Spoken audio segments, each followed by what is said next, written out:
Hello, everyone, and welcome to the Toku Portal podcast for Mashin Sentai Kiramager. I am Vashi V, and joining me today is. Right. Welcome to episode 4.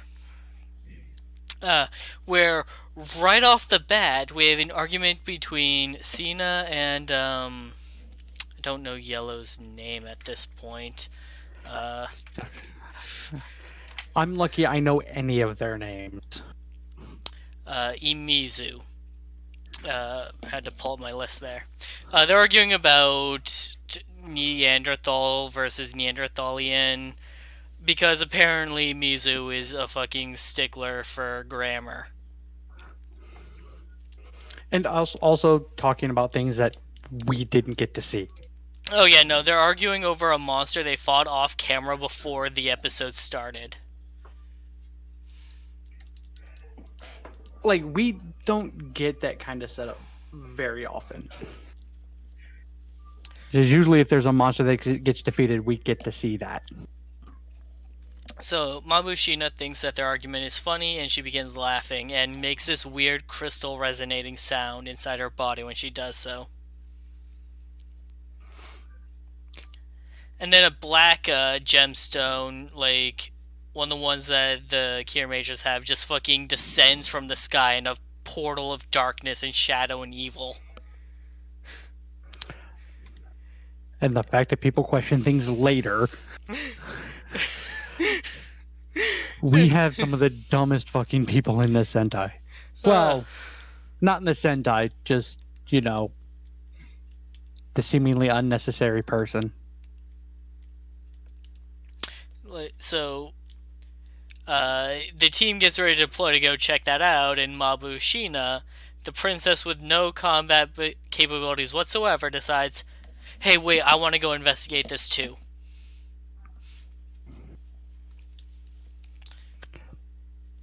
For reasons. Now, what's interesting to me, though, is that they straight up ask their gemstones, like, hey, do you guys know this one? And they're like, no, this is new to us. When we later find out that this gemstone is literally like the royal like train for like the king's personal transport and whatnot, and it's like the other gemstones had no knowledge of this. They were embedded into the back of the throne as their hiding place. It's like, and like, this is obviously going to tie in the next couple of episodes with scans and stuff that we've seen. Is like, but yeah, how do they not know that this exists? Like, Especially the red, at least the redstone, because again, this is part of the king's personal transport. in like The redstone is literally resonated with the king. in like all the auxiliary mechs are just going to be additional stones that they find, right? So did they not know any of them existed, or what? What are the rules here?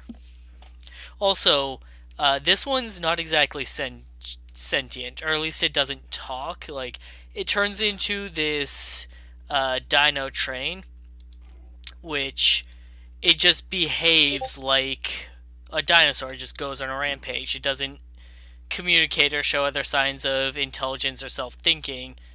It could just entirely be piloted by Garuzu, who's riding it. Right. And this is one of those things where it could go one of either way. It could just be it's sentient, but he's basically just controlling it, so it's not allowed to talk. Or it's sentient, just can't talk because it's a dinosaur. Right. And apparently we're not done with dinosaurs or Like, trains.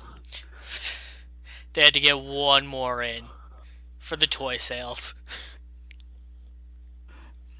But, like, so what I'm wondering here is that, like, it was established that the reason the 5 Kiramager stones are sentient is because when they were in the earth, like, cooking or whatever it is that gemstones do when they form, uh, they basically just absorbed enough magic, I guess, to become magical and sentient themselves. What's the story behind this one? And why does it seemingly behave differently? The closest thing we have to an explanation for the time being is Garuza's kind of an asshole. Which is a given. And this isn't the first set of tokusatsu where we've seen the purplish item not be allowed to talk. I mean, there's a Kwame who gets yelled at every other episode.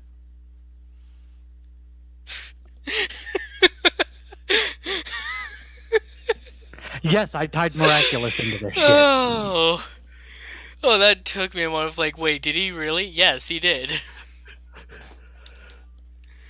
Oh, poor Nuru. But I mean, it's not something new in Toku of the bad guy like forcing whatever sentient mech to bend to their will.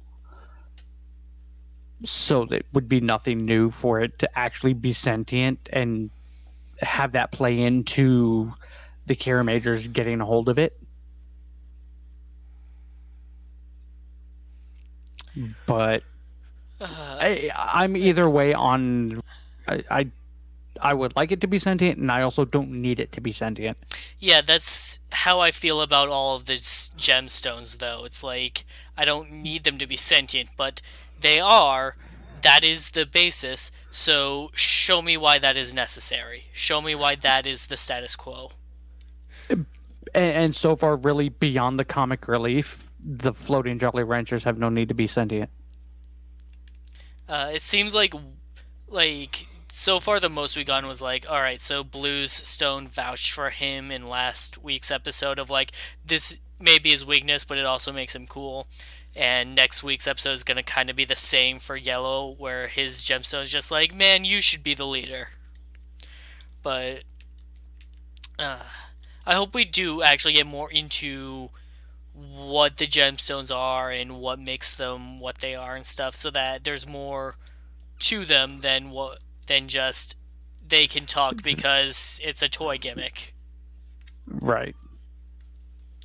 But I really want that, because if this goes much further without anything to it, it's gonna just get on my nerves. And like it probably sound like we're coming down really hard on this one specific thing, but that's because this show is actually pretty good, and this is really the only thing we have in terms of criticism. So we can preach about how all the good stuff all day, but when it comes to like, all right, let's talk about what we didn't like, it's like, this is really the only thing that bothers us. Right, and it's not so much the fact that the gemstones talking is really bothering us. It's we don't need the talking gemstones and the princess. And again, when that's our biggest issue with the series so far, like we thought Kiramager was off to a far worse start than this, because we had so many different things to complain about, but with this one, we just keep going back to the same thing. Which is about the only gripe I have. Though watching this, it was my initial gripe was, why the fuck did we see this? Maybe I should have screenshotted that. I didn't think to do it. Because like it literally starts with him bitching about the name of the monster they killed, and I'm sitting there going, wait, did I miss an episode? Yeah, I had that initial thought as well before I quickly realized, like, no, we didn't miss an episode. They're literally arguing about something off camera, which is why they're being so specific about the details. Like, it was just one of those things that was like, it was jarring. And then our biggest gripe was the audacity. Just a pure audacity. So, Garuzu, after they stopped the rampaging train, which Garuzu just fucking stopped it himself, one of them even admits it. Garuzu pretends to fucking fall out of it like he was ejected, and starts pleading with Mabushina about how he was mind controlled by Lord Yodam and forced to do all that evil stuff, and he didn't want to betray his brother, and the king is still alive, and all this tear jerking stuff to get Mabushina emotional and easy to manipulate. Yeah. Every bit about this, we were sitting there going, really? No, really?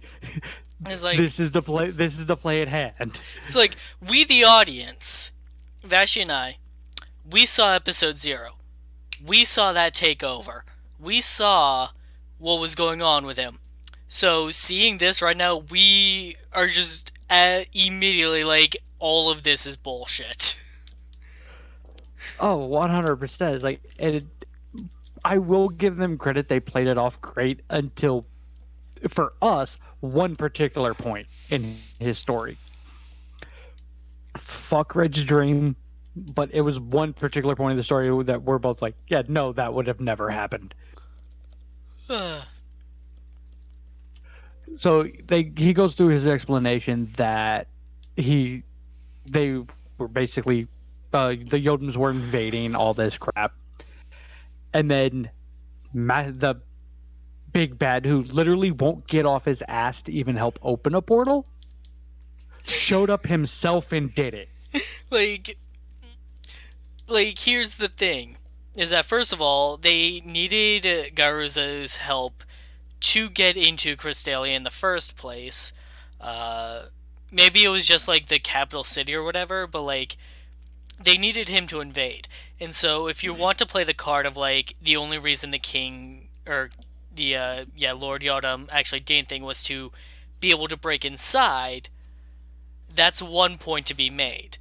But on the other hand, this is literally a boss that has been established to just have the excess power to open portals to Earth himself, and doesn't. Right. The most he'll give is 20%. If you have the insurance policy. Yeah, if you bought the insurance policy.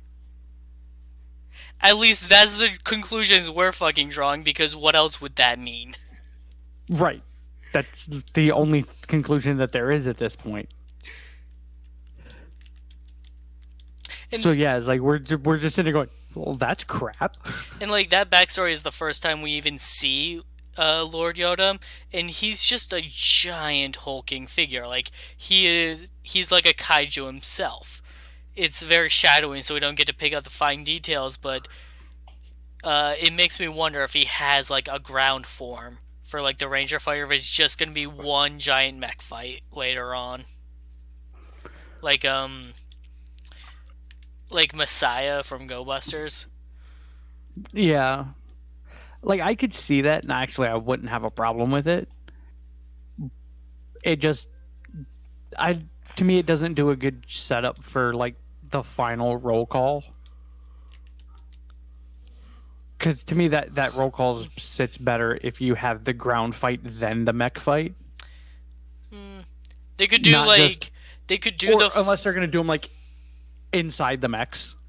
That would be unique and a good way to pull it off. They could also like do the final roll call against Garuzu on the ground and like make that the resolution against him, and then jump into the mechs when Lord Yodam finally decides to like stand up and do something.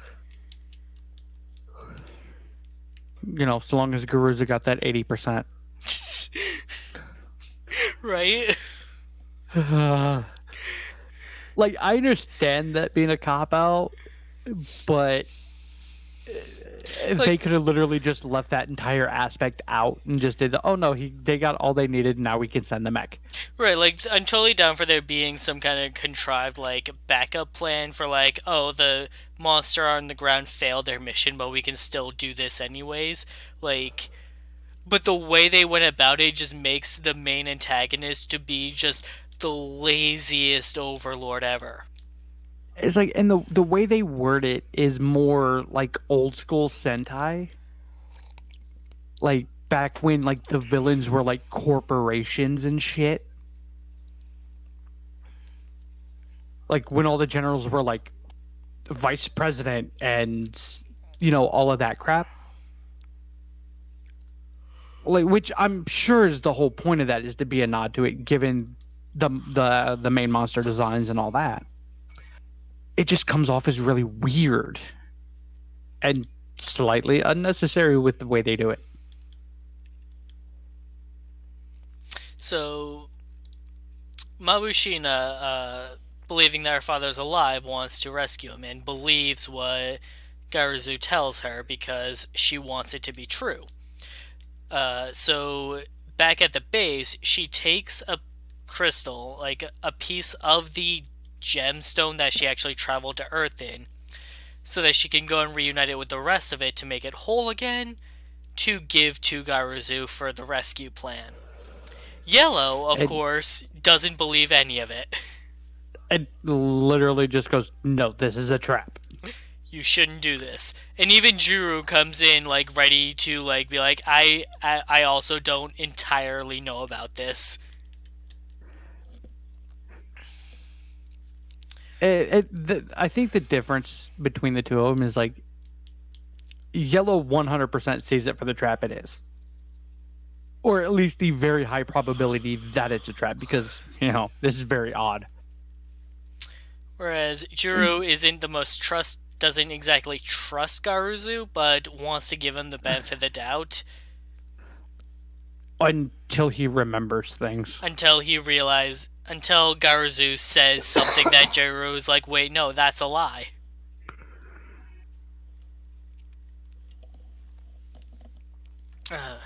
So before they can chase after Mabushina, though, a giant kaiju attacks because, Well, because the monster that we didn't get to see got enough energy to open the portal. Which I haven't gotten a good shot of him before. So here's Curantula, the general who commands the monster of the week and is the one to unleash the kaijus when the portals are open. And one of the worst the worst general designs I've seen in a while. Now, that is, on his face is red face paint. So when he talks, his actual physical mouth moves.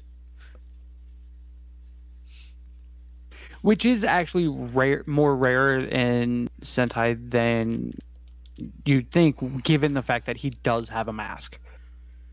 Because usually it's either full face or nothing for like the human aspect of it. And it's been a while since we've had a villain that was like this human.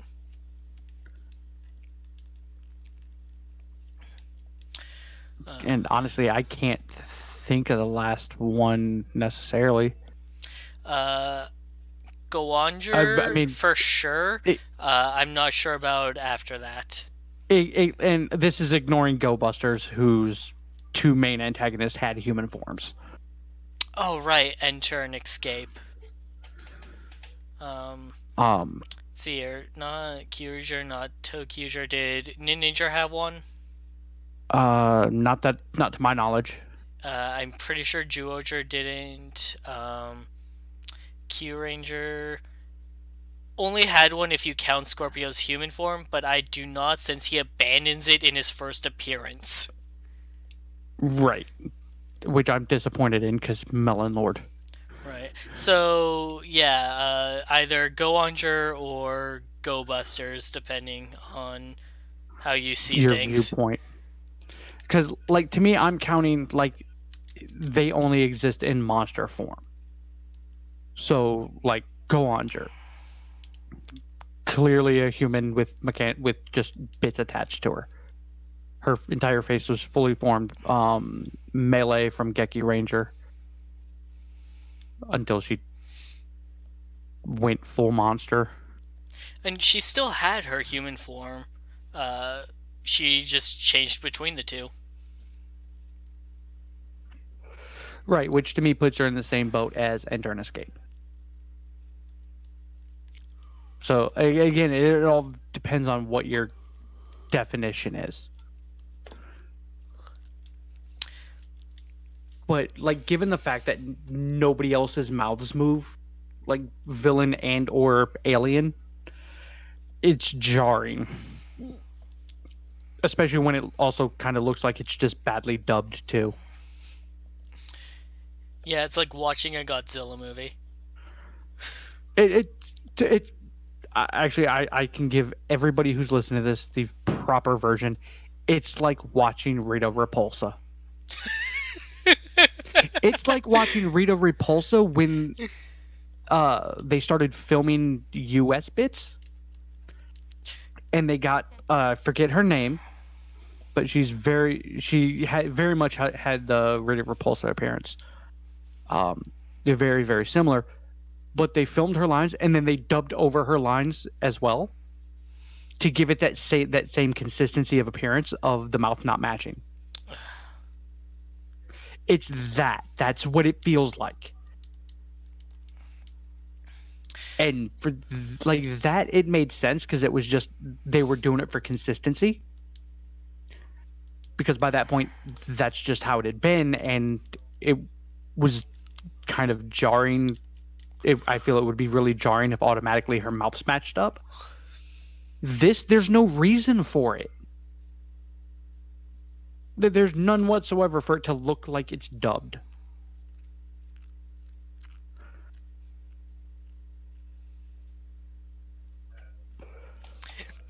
So, while the Rangers are dealing with the monster that's actually giving them some trouble, Mabushina meets up with Garuzu, her uncle, where he gives the full proper sob story that we went over, even going so far as to mention how he lost all of his emotions.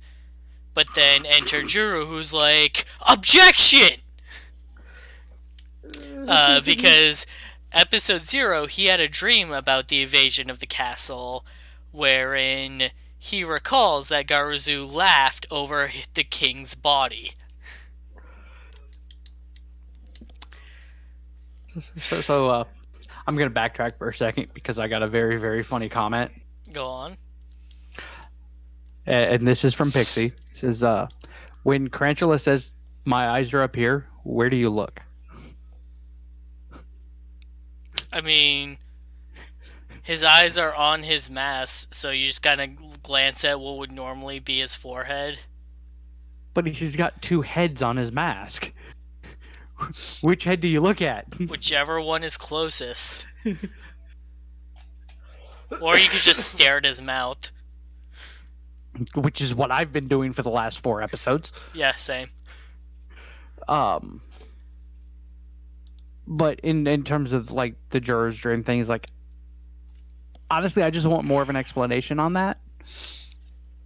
More or less why he's having them, beyond the assumption that I had of, oh well, the red gemstone was resonated with the king, now he's resonated with him, blah blah blah ex machina. Right, didn't they say like, oh, Jiro resonated with the king or something? Yes, yeah. Which doesn't make any sense at all. Like, why Right. and how? Like, okay, Jiro has a high amount of cure metal, whatever that is. Why did he specifically resonate at that time? Excuse me. Was it because the king felt threatened? Was the king setting off some sort of SOS? Like, I can accept that. I just want the explanation of that. Like, I could see it as he knew he was going to quote unquote die.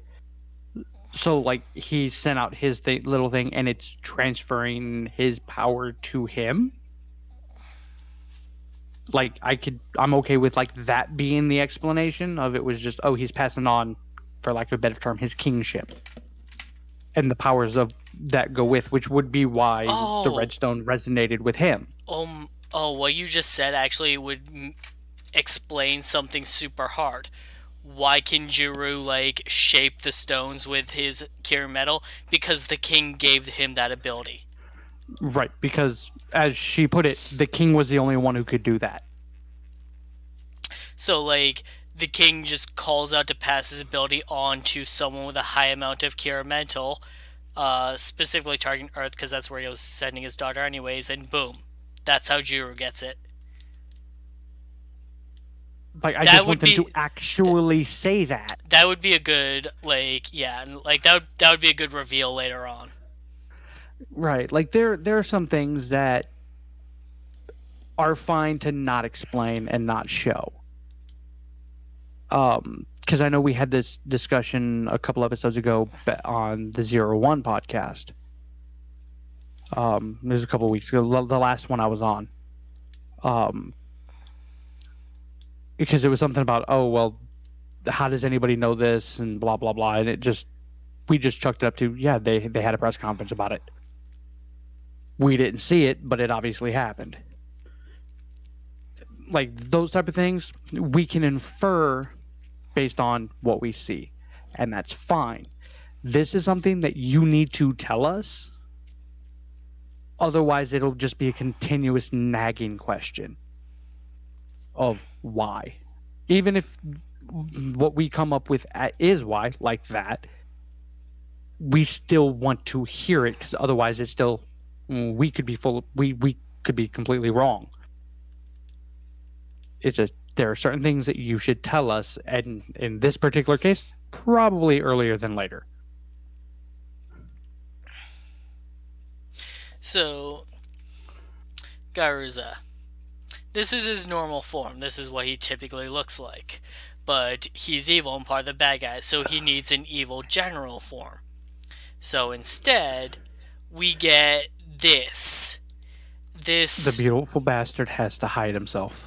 This try-hard gish of too many different themes. Because, like, okay, if you look closely at the helmet, you can see that there's some kind of, like, skull face going on there, but then it's covered up by this crescent moon that has these jagged teeth coming out of it, and, like I don't even know what's going on with the spine there. Like, these Frankenstein bolts or some shit. And then he's got spikes coming out of his, like, the top of his head. And that's not even getting into what's going on with the shoulder shields that I don't think actually help him at all. And neither one of them match. Neither one of them match. And then more teeth line his jacket. Like, the explanation of because the villains hate beautiful things, his suit has to be ugly, fits way too well for what we're looking at here in terms of a monster design. Yeah, because this is like the most hideous mashup of the worst things ever. Like, there's a really cool design here, but it was too cool, so they had to keep going to ruin it, to be on theme. It's like this is the point of, we have a great idea, and then we're gonna continue this great idea and until it becomes a horrible drunken decision. Like a few changes, just a few changes would actually make this really cool. Remove the shoulder shields, get rid of the teeth on the jacket, and then just, instead of whatever's going on with the crescent moon, like, either make it a regular crescent moon or remove it completely and get rid of the spikes on the forehead. Like, in terms of, like, the crescent moon, is like, I'm kind of okay with that, only because it looks evil. Just get rid of the shoulder. Honestly, if they cut back the shoulder shields off of it, I think it would be a lot sleeker and would look better. See, I'm fine with the crescent moon as a base concept, but there's so much going on with it, I hate it. Like, honestly, I think if they took the bolts out the end, the spine, that would immediately make it so much better. Like, again, this is like they took everything they've learned of what a general looks like over the last 40 to 50 years of this show, and just went here, and they just threw it all together in a hodgepodge of crap. Because they took a very beautiful character design, no pun intended, and made it hideous, like borderline revolting to look at. Which again, might be the point. That might be the point. And I will be fine with it if it says that later on. I would love it if someone called him out on it and he straight up gave that explanation of, I can't be beautiful if I'm in an army that hates beauty. Right, like it's perfectly fitting. I just want to hear it. mainly because that would be awesome. And that alone would make this appearance a little bit better. That would definitely justify it, but it's still a nightmare to look at. Oh, yeah, not gonna lie. I mean, it looked beautiful during the fight, not gonna lie. Oh man, so But that was more, I think, more the camera work and special effects on that. so now we get a fight between Jiro and Garuza, and oh man, is it incredible. Not just the effects of, not just the special effects, not just the choreography, but just also the execution of like how Jiro can't keep up with Garuza, and he ends up spending more time in the fight dodging and blocking than actually fighting back. Like, this is an excellent job of going, Juror's almost there. Like, this is the point of how you do the whole let's set up for a minimal power up and or training, because yes, he can hold his own to the point where he's not getting wrecked, which is usually what would be the case when going against a general this damn early. Usually the general would show up, wreck their crap, and leave. And like Jiro does open up strong. He gets a lot of solid hits in there. And like even through his defense through this, he still gets a few good hits in. It's just Garuza's just that much stronger than him. It's not overpowering to where the fight's entirely one-sided, but it's almost at that point. So it's like he's Juro's getting wrecked, but he's not at risk of like major damage and injury, if that makes sense. And the execution of this entire fight is like the most perfect thing I've seen in this show. And that's including Pink talking about spanking someone. And now for the worst executed thing you've seen in this show. So, the rest show up in the mech because, hey, guess what? Jiro just used the clone doll when they were gone to, take his place in piloting. But now that they've reunited, Jiro can take his seat again, so they don't need the doll anymore. So, how exactly do you turn off the doll? Apparently, you have to butt bumps with it. Butts. What a... Blah. Yeah, you said that backwards. But yeah, you have to touch your ass to its ass. And like just the way it like sticks it out, like assumes the position. It's just It literally looks like Pink showed up and went, "This is happening." it's like it's like the setup for something not child friendly, and it's like this. Why did you think about this more than not at all? It's just so weird. And again, it's like everything about this is just entirely unnecessary. They couldn't have just touched it and been done with it, but no, it's got to assume the position, and then the juror does too, just facing the other way. Though in hindsight, I do want to see Senna, So,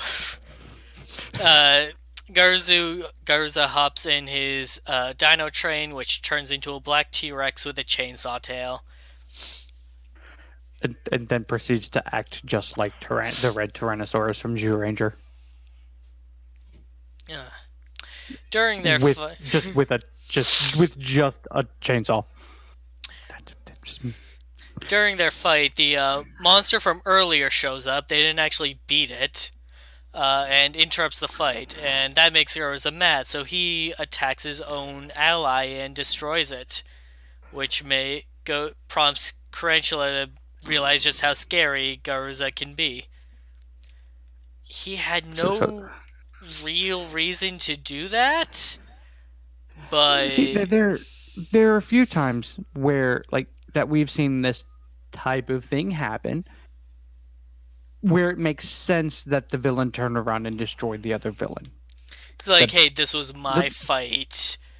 or Uh, like the most note like it for that instance, the most notable one would be Parado killing what the hell was his name? which one? Snipes Gashat boss. Revol.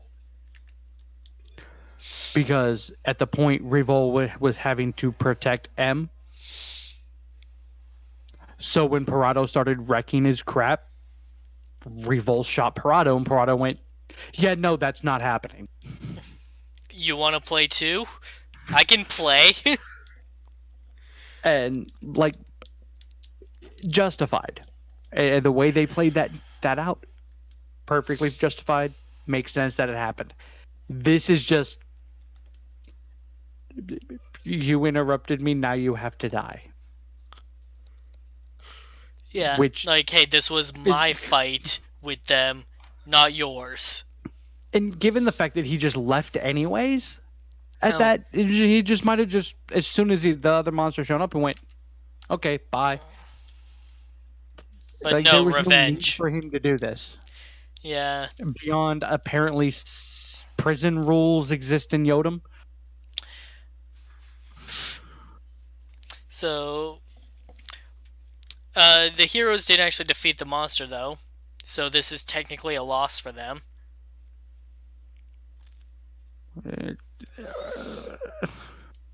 A win by default. I mean, they were struggling against the monsters.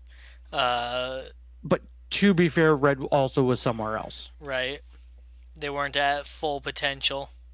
So and this is using the same guideline that we had when Senna was missing during Mr. Rugby. That would put them at the disadvantage. So to be fair, that makes sense. And at that point, once Red was back in the mech, there should have been no problem, in theory. But instead, Karuza decided to do their job for them.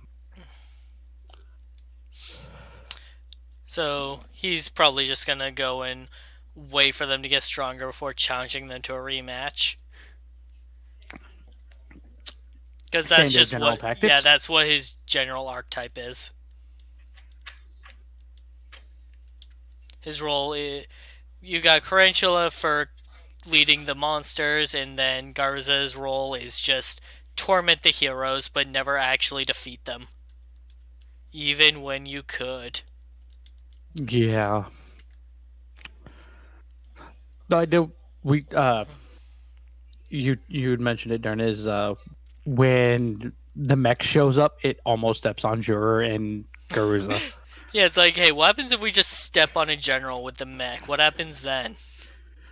I mean, probably the same thing that happened in Lupat, just with a general. That's right, that happened. They didn't even realize they did it. They just stepped on a monster. Like that's still one of the highlights for me of Lupat is because it touched on the possibility of that. So, with the revelation, like, oh, Garuza was lying about being controlled or whatever, also comes the question of, like, what else was he lying about? Was he lying about the king being alive just to get Mabushina's hopes up and to trigger? They don't actually address this question, and I think they will later, but, like, I'm still on the side of, like, the king is alive. Yeah, I'm not buying that he's dead. Because again, I'm still using my standard excuse of there's no point for him to be in the opening otherwise. At least not in the capacity that he's shown. You know, that whole light versus dark thing. And again, we can't trust a person who's a lying jackass. Right. And in general, I just feel like there's a lot more potential for a surprise reveal that he's alive to help push the plot forward later on. From a storytelling perspective, there's a lot you can do with a twist like this. Right. It could be fantastic. Or it could be horrible. Right. Which, to be fair, also wouldn't be the same thing. Like, basically, I would be more insistent that he was dead if his death held more meaning. But as it is, his death did help kick off the series by telling Mabushina to flee to Earth, but it held no other significance beyond that. Mabushina isn't in mourning as she is working together with a team she has assembled to avenge her father and her home. So the revelation that he's actually alive wouldn't change that. It would actually enforce it because now she could potentially save him as well. Right. Like it could set up for good things with either way that it plays out. Though I'm still hoping for, life. So that way you can continue to have called it. Called it? I basically wrote it. Yeah. All right. Not too many times that can be said. So, yeah, next week's episode, we've got an episode about Yellow and why he would or would not make a good leader. Basically, his gemstone thinks that he should be leader, and he thinks that he would be a capable leader. And we also get our first official auxiliary mech, which is an upgrade for Yellow's part of the mech. So we have that to look forward to, and it will hopefully answer some questions that we have about how the Kirame stones work. Yeah, because there's a lot of questions on that. So, thanks for joining us tonight, everybody. We'll be back tomorrow for Kamen Rider 01. We will not be back for Power Rangers Beast Morphers. Drago and I have decided that after the first half of the season has aired, we'll do a podcast on that and then do another one on the second half later. So look forward to that in a couple of months. And stick around after the podcast for a bonus discussion about a serious matter that has come up. So, the official podcast has ended. Thanks for joining. We'll see you next time. Thank you for joining. We'll see you next time. Now for the bonus round. Okay, so... Which is like we're going to talk about something good. We're not. So, let me pull up his name here. I meant to do this earlier and forgot. So the actor for Jiru, Kiramager, Ryo Komiya, has contracted coronavirus. As a result, Toei Studios has closed productions for the time being. Now, they film episodes about a month in advance, I'd say. So, we will probably still be seeing episodes through April, but we may end up hitting a hiatus as the actors recover from having potentially caught the virus and work through it. Which sucks. For them, and obviously we're hoping they recover. Not just because we really want to see this crap, but it's not fun to go through. Even if you do recover from it, it's not fun by any means. And like Ryo is only 17. Like, he's actually the youngest Red that they've had. Now, if you don't know much about coronavirus, it does have its less effective the younger you are, basically. That's a generalization, and you should do more actual research if you're curious about the actual statistics. But basically, the chances of it making a full recovery are pretty good. The real concern comes from the potential people that he may have unknowingly spread it to, particularly the suit actors who tend to be experienced veterans on the higher end of the age, where they are more susceptible. It's like, and that's where this potentially ends up affecting a lot more than just this show. Because a lot of the suit actors on this are suit actors on other stuff. They work in other shows outside of suit acting. So there's a lot that ends up at risk because of this. And if the worst case scenario does happen, like, that would put Toei Studios in a tough spot of having to train new actors to take up the roles that those people were filling, and could affect production going forward. It could stilt it, it could halt it. There could be a lot of problems that arise, and Toei is kind of a minimum budget studio since they rely mainly on toy sales for some of their bigger profits. It could put the studio itself in a really tough spot for a while. This is especially a bad timing when Sentai just recently was in a tight spot and facing potential, not full on cancellation, but like no longer being an annual series. Like, and the from what I've been able to read up, part of the big reason why became the issue that it did is Japan has been very lax on their mandates on protection from Japan this. wasn't very concerned.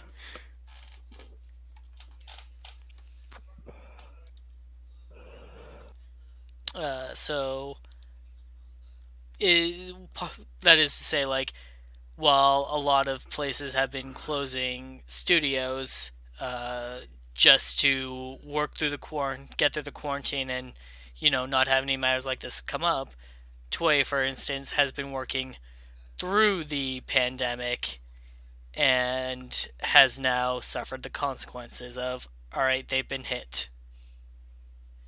It's like, and this is something that there's no telling how far it's spread, because with this is like you can show no symptoms for like 2 weeks.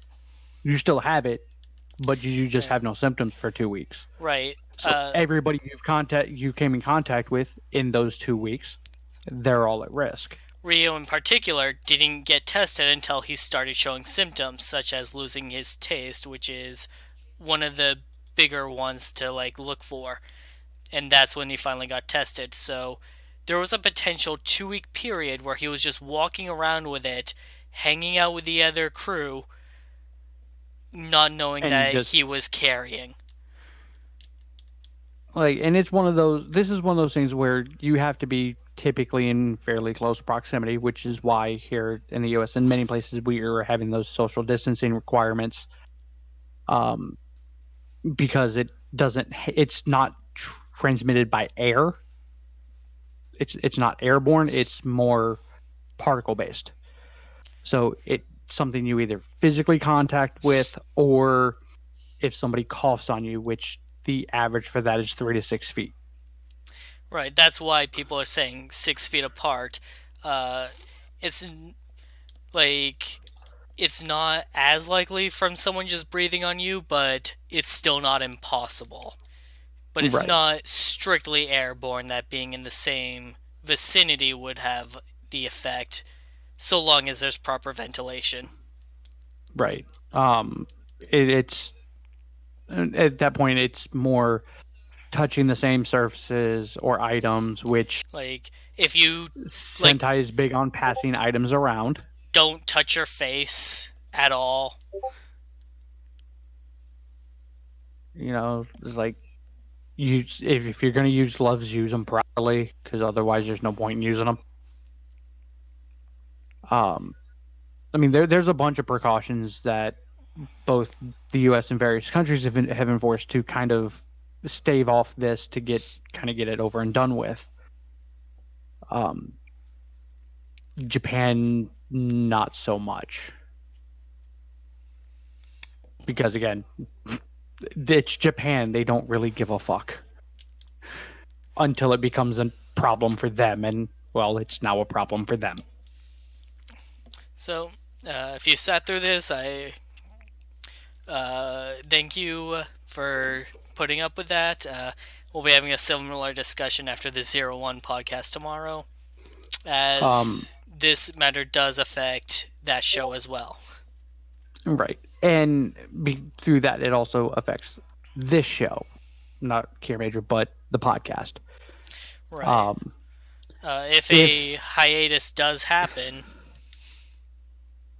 we're not going to be getting the episodes, for a however long between when they filmed the last episode to when they start filming and putting out the next set of episodes, if it gets to that point, which there's a possibility it won't. But if it does, it'll affect what we're going to do for the podcast, and we're going to sit down over the next couple of weeks to see how it plays out, how it looks like it's going to play out, to find other things that we can talk about, even if it's older shows or different sets of Toku, right, or just various stuff. worst case scenario, the podcast goes on hiatus so long as the shows do. Most likely scenario, we drop to one podcast a week while we talk about wherever we feel like. And potentially, if we can find enough things to talk about, we could still run 2 podcasts a week. And like, if push comes to shove, if during that time Zero wants to take this down to either to one, and we find other stuff as a group that we want to talk about, I do have an open cast, which is also an option to just talk about to pretty much anything and everything we want to talk about. Say, is there And or anything happening on Opencast?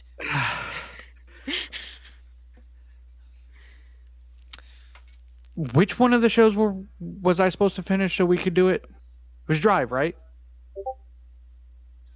Or no, wait, no, I finished Drive and you were supposed to start it. Yeah, you're waiting on me for Driving Ghost, but I'm talking about something else. Are we talking about what's in that other group chat? Yes. I thought we were doing that on. Are we doing that on this channel? Cause haven't we done them all on this channel? I don't remember. Well, while we're deciding that, I will go look real quick so I can give everybody the answer. Yeah, okay, so this weekend we are planning a special podcast for season 3 of Miraculous Ladybug, and right now Vashi is just checking for which channel we will be performing this on. I don't know when the last time we. Yes, it was on this one. Okay, so because the last one was a year ago, Roundtable 15. Yep. Season 3 technically has aired like a little bit ago, like a few months ago, but waiting for Netflix to get all the episodes first of all. But also just waiting for people to, take the time to watch it and catch up and gather their thoughts. And in some cases, rewatch it and watch it in the proper order. Oh yeah, God, the airing schedule is so bad. Honestly, it really wasn't as bad as it has been in the past. I mean, there's still some key things that are way out of place. Like, but general as a whole, it kind of filtered back to you can kind of watch them in whatever order, except for certain episodes. I disagree. I think that this season is the most important for watch them in the proper order. I mean, there are big things that, yes, it's 100% it should be watched in the proper, but I ended up watching them kind of initially as they were being aired. Oh, me too. Aside to me, if so long as my memory's still correct, because again, started watching this when they started airing. There were a few points where I'm like, what the hell? Uh, two main episodes are out of order because that's when characters get Yeah, their powers. characters are just shown off before they're introduced. And that's the order And they put it up in on Netflix. and It's that's a not problem. okay. Yeah, no. But like the whole, aside from one episode, aside from those, to me, aside from one episode, everything else kind of plays out where it should. At least with the last half of it. Um, because everything else seems to balance out right, regardless of how you watch it. To me, there's literally just one episode that literally takes place in another episode. But other than that, and that's the Lila's an asshole. So that's just a little sample of what's to come this weekend because there's a lot to unpack this season. So look forward to Yeah. that, and we'll see you next time.